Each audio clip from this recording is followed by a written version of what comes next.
30% discount at Stone Stopper by Moonstone TM. Find us at moonstonenutrition.com. Here Radio.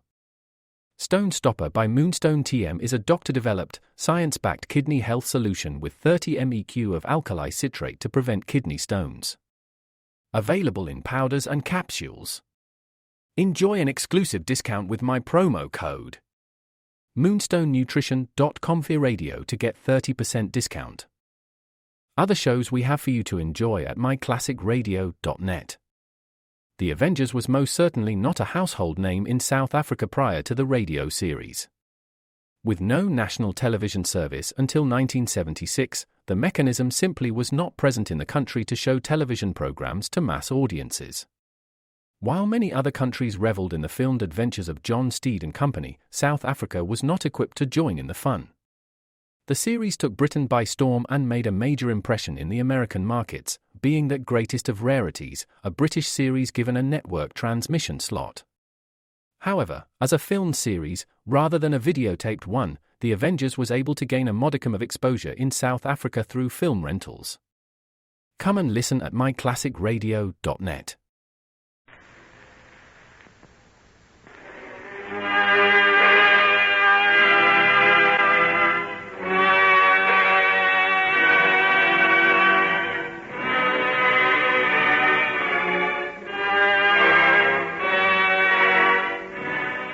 Ladies and gentlemen, we now present George Edwards in Dr. Jekyll and Mr. Hyde.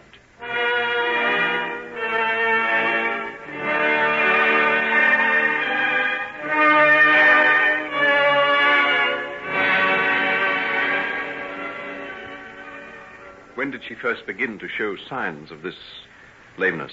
Well, you see, Doctor, her hip was injured. She was in the hospital for ages, and when she came out, she had to walk on crutches. It wasn't for a good while afterwards that we began to notice that one leg seemed shorter than the other. Poor little Tess. It's not fair, is it? Never mind. We'll fix you up again. One day you'll be able to run round just like all the other children. Oh, will she really, sir? Oh, I think so. But it'll take time, and Tess will have to have a lot of patience. Oh, she won't be any trouble to you, Doctor. She's not the least bit of bother. No, I'm sure she's not. Now, just you wait there a minute, and I'll call Dr. Lanyon in to let him have a look at this leg of yours and see what he thinks. Hugh, can you spare me a minute? Yes, coming. Tess, would you like to go to the country for a while and get really well and strong before we start fixing this old leg of yours up? The country? Oh, do you really mean it, sir? Of course I do. There's a place I know of where quite a lot of people go to get cured. It's the most beautiful place you can imagine. Big trees, gardens full of flowers, fresh cream and milk, and all the sunshine you could wish for. Ah, it sounds like heaven, sir. Well, it's not as far away as that. You'll just have to take a train, and in a few hours you'll be getting out at a little station, and then you'll find someone waiting to meet you, and you'll get into a little dog cart drawn by a fat horse called King. The groom might even let you hold the reins for a while as you drive along. Would he? I wouldn't be surprised. And, by the by, you'll come to the big gates leading to the park, and after you've gone through, you'll see a fallow deer grazing on the grass, and all sorts of birds and little rabbits. Oh, mister, this ain't true. It's just a fairy story you're telling me, isn't it? No, little Tess, it's true. As true as I'm going to make you well again if it takes me years to do so. Oh, here's Dr. Lanyon now. Sorry to keep you waiting. That's quite all right. Come here and meet Tessie and her mother.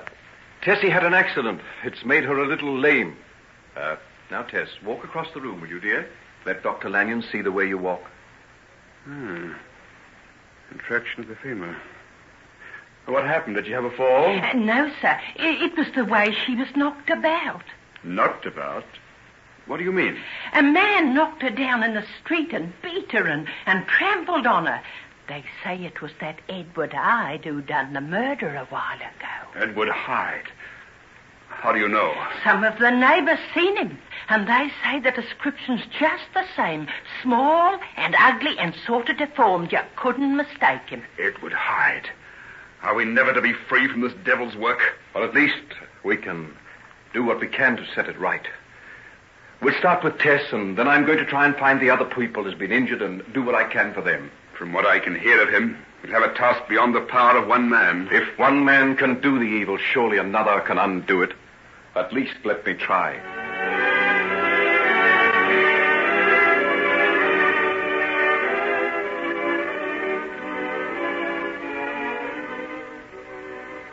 Henry, don't you think we ought to call it a day? It's close on 5 o'clock, you know. Is it? I'd no idea it was so late. I've just got 1 or 2 more cases to attend to, and then I'll be through. Don't overdo things. I won't. What are you doing tonight? Care to come and have dinner with me? I won't tonight, if you don't mind. I'm taking Nancy out, as a matter of fact. Nancy? Well, that's a good idea. I think it is, too. So you found something to reward you for all the hard work you put it down here while I've been sick. She's a nice girl, isn't she? Nice? She's one of the nicest I've ever met. That's what I thought, right from the first time I met her. Well, I'll be hanged. And here have I been thinking you've been so self-sacrificing, coming down here day after day with never a murmur, and all the while this is what you've been up to. Well, if you will have such a pretty, intelligent girl working in your dispensary... Asking for complications, isn't it? Well, I'm delighted. Go to it, old boy. I didn't think you had so much good sense. She won't hear of giving up her work here, so you'll have to take me into permanent partnership. Are you serious? Will you really come down here and work amongst these people? If you'll have me. Have you? Oh, I should say I would. I've had to turn hundreds away in the past because I couldn't attend to them. We'll do marvels down here together. It's a go, then. From now on, we double our practice and double our responsibilities. That's all you'll get out of it. There's no reward besides the satisfaction of having helped someone. The rest is hard work and a lot of worry. Oh, you're forgetting Nancy. Oh, yes, so I was. Well, I can see her waiting for you out there. Off you go. Give her my love, will you? I say, isn't that asking just a little bit too much?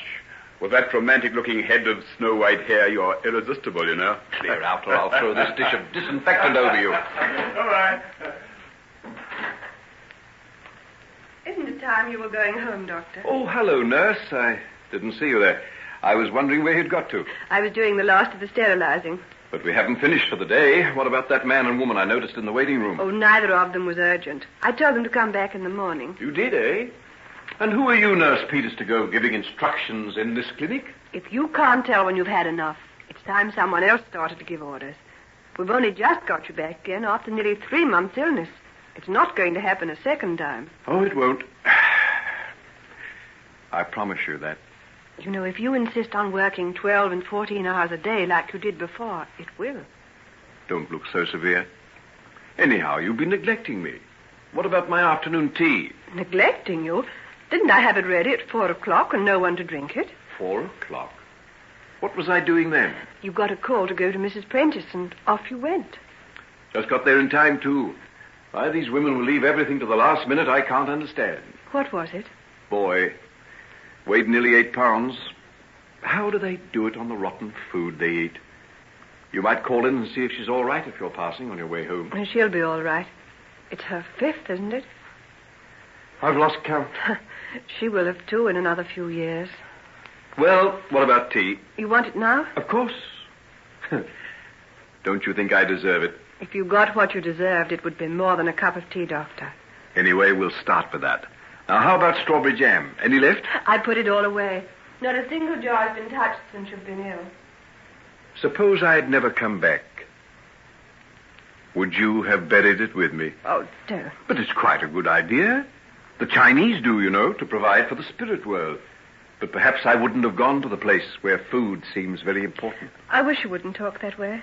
Why? Oh, come on, Pete. I haven't seen you smile for hours. What's the matter with you? Aren't you glad to see me back again? I don't know why you tease me so. You know I'm glad. And just how glad. All right. I'm sorry. Well, take me into your little office and brew me some tea, and I'll sit in the old chair and let you fuss around me, just as though I'd never been away. And just as though you won't be getting up and leaving in a little while and going off to your friends and your big house, and I'll be going in the other direction, to my bare little room and a solitary meal on the end of a table. Pete, why do you do it? Do what? Stick to that sort of life? You could have something so much better. What, for example? How about that chap who went to Canada?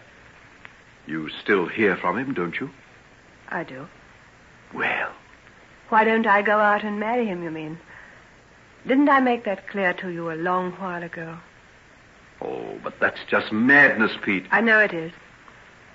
But what am I going to do? Would it be fair to marry him when I feel the way I do about you? You'll forget about me. Do you think so? It's funny, isn't it, the way we're talking? You know, women aren't supposed to say these things to men. Oh? Why not? Oh, it isn't maidenly. I'm supposed to pine away in silence and end up with a hacking cough and a bunch of lilies on my chest. Oh, I say. Oh, not you. You'll end up with a double chin and half a dozen children. Oh, how can you laugh at me? I know I'm plain and I know I'm scrawny and not the kind of woman you'd look at. But you needn't think I can't feel deeply for all that. Oh, Pete. Pete, my dear, I wasn't laughing at you. Can't you take a joke? It's just that I can't imagine you ever pining away. And it's just that you can't imagine me as anything but Peters, the nurse. A mass of starched uniforms and smelling of antiseptic soap. If I had the clothes and background and all the rest of the things that Margaret Utterson has, I'd be just as good as her. I shouldn't have said that. Don't take any notice of me, Henry. Please forgive me. It's all right, Pete. I'm not cross. It's just that it seems so unfair. She has everything. I haven't got a thing. I haven't even got any pride. Oh, Pete, what makes you say that? I throw myself at you. Tell you just exactly how I feel. I don't blame you if you despise me. Despise you? I'd never do that. I know the thing you give me is too precious and too good ever to be despised. It means a great deal to me, Pete, dear. Even though I do nothing about it. Well, there's a kettle boiling up. I'll make the tea and then we'll get back to normal. You know, there's nothing like a cup of tea to restore one's sense of values. And there's nothing like a talk with you to restore mine. These half hours at the end of a hard day mean a lot to me, you know. Do they? Yes. Do they really? If I could only feel that I was necessary to you. You know, the one thing a woman can't stand up to is to feel that the man she loves can get on just as well without her. It sort of kills her deep inside. Then you needn't ever die that way, Pete. I don't think I could get on very well without you. And I'm going to need you a whole lot more in a little while. Now, pour me out that tea, and then I'll take you home.